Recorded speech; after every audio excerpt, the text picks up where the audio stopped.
ગઈકાલે મહાશિવરાત્રીનો પર્વ હતો અને મધ્યરાત્રિએ જે ભવનાથનો મેળો હતો તેમાં તમામ સાધુ સંતો મૃગી કુંડમાં સ્નાન કરતા હોય છે।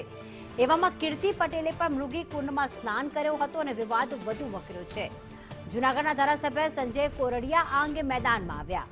તેમણે કહ્યું કે હાઇલાઇટ થવા કે પછી પરંપરા તોડવા આ કૃત્ય કરવામાં આવી રહ્યું છે। સનાતનની મર્યાદા તોડનાર સામે કાર્યવાહી થાય। સંતો જ મૃગી કુંડમાં સ્નાન કરે છે તેવું ધારાસભ્યએ કહ્યું।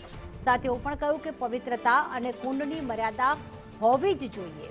સંતોની મર્યાદા એ સંજય કોરડિયાની મર્યાદા છે તેવું પણ સંજય કોરડિયાએ કહ્યું।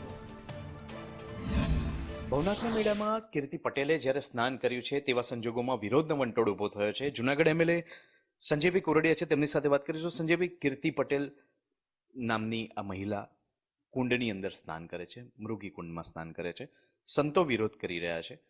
આ બાબતે આપનું શું કહેવું છે ધારાસભ્ય તરીકે?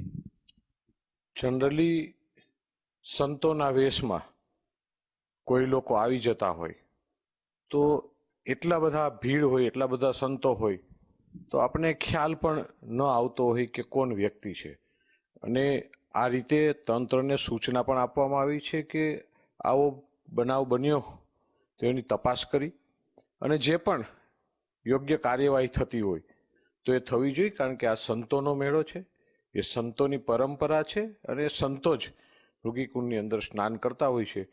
આવા કોઈ લોકો ક્યારેક કોઈ કારણસર પુણ્યનું બાથું બાંધવા અથવા કોઈ હાઇલાઇટ થવા અથવા સંતોની પરંપરાને અપવિત્ર કરવાની કોશિશ જો પણ કોઈ કરશે તો નિયમ વિરુદ્ધની જે કાર્યવાહી એમની વિરુદ્ધ થશે એ તંત્રને સૂચના આપવામાં છે, તપાસ કરીને યોગ્ય કાર્ય કરવામાં। સનાતનના નિયમો છે, એવું નથી કે સનાતન છે એટલે કે સનાતનની, છતાં પણ જે પણ હશે એ યોગ્ય તપાસ કરી એની વિરુદ્ધ જે પણ કાર્યવાહી થશે એ કરવામાં આવશે।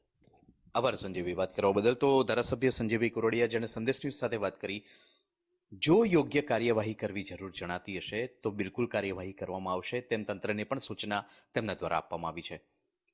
સહયોગી જયવીરસિંહ રાઠોડ સાથે હું નિર્મલ દવે, સંદેશ ન્યૂઝ, ગાંધીનગર।